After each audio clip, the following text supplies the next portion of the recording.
सांगली जिल्ह्यामध्ये भाजपमध्ये मोठा पक्षप्रवेश होणार असं सूचक वक्तव्य मंत्री चंद्रकांत पाटील यांनी केलंय। येत्या काळामध्ये आणखी 2-3 घटना घडणार असल्याचा दावाही चंद्रकांत पाटलांनी केलाय आणि त्यामुळे कोणता बडा नेता भाजपच्या गळाला लागला याबाबत उलटसुलट चर्चा राजकीय वर्तुळात सुरू झाली आहे।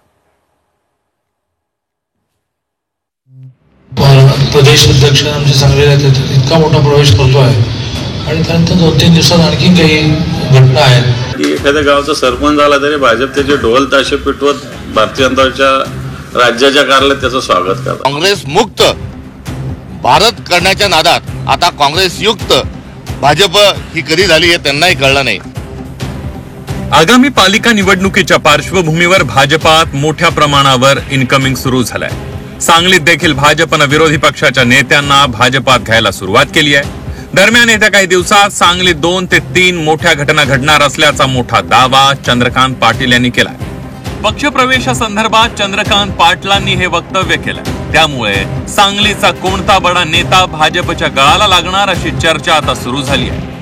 माजी आमदार अशोक टेकोडे जे आहे आता उद्या आम्ही प्रदेश अध्यक्ष आमचे सांगलीला इतका मोठा प्रवेश करतोय आणि त्यानंतर 2-3 दिवसात आणखी काही घटना आहेत। लोक म्हणतात की काही तुम्ही ठेवलाय की नाही विरोधी पक्ष, पण आता करणार काय?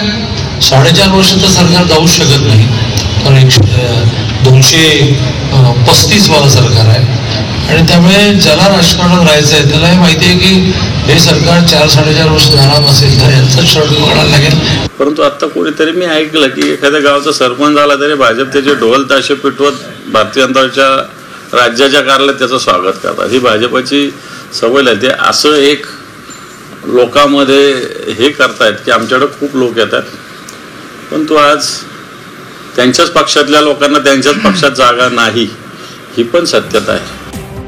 भाजपात सुरू असलेल्या इनकमिंग वरून काँग्रेस नेत्यांनी देखील भाजपवर टीकास्त्र डागलंय।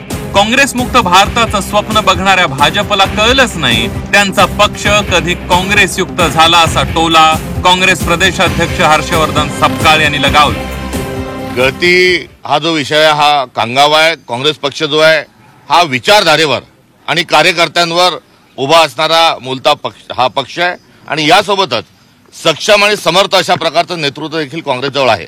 राहिला प्रश्न भाजप असं का करताय, तर भाजप जे आहे हे काँग्रेसचे कार्यकर्ते खाणारा ही चेटकीन आहे आणि काँग्रेस पक्षातले नेते घेतल्याशिवाय यांना कुठल्याही निवडणुकींना सामोरं जाता येत नाही। त्यामुळे काँग्रेस मुक्त भारत करण्याच्या नादात आता काँग्रेस युक्त भाजप ही कधी झाली हे त्यांनाही कळलं नाही।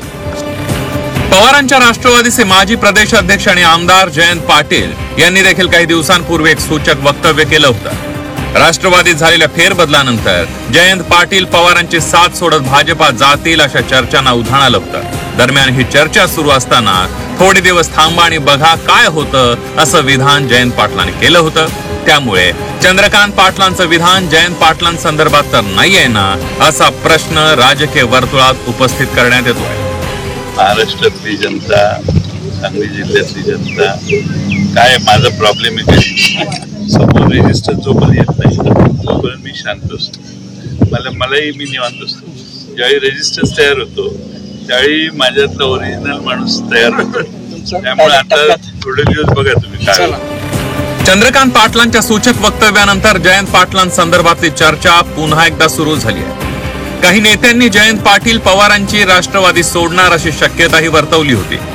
जयंत पाटील देखील या मुद्द्यांवर थेट बोलत नाहीयेत, मात्र अनेक वेळा त्यांनी केलेली सूचक वक्तव्य मात्र चर्चेत राहिली आहेत आणि आता चंद्रकांत पाटलांचं वक्तव्य सांगलीच्या कोणत्या बड्या नेत्यासंदर्भात आहे ते येणारा काळ सांगेल। सरफराज सनदीसह ब्युरो रिपोर्ट झी 24 तास सांगली।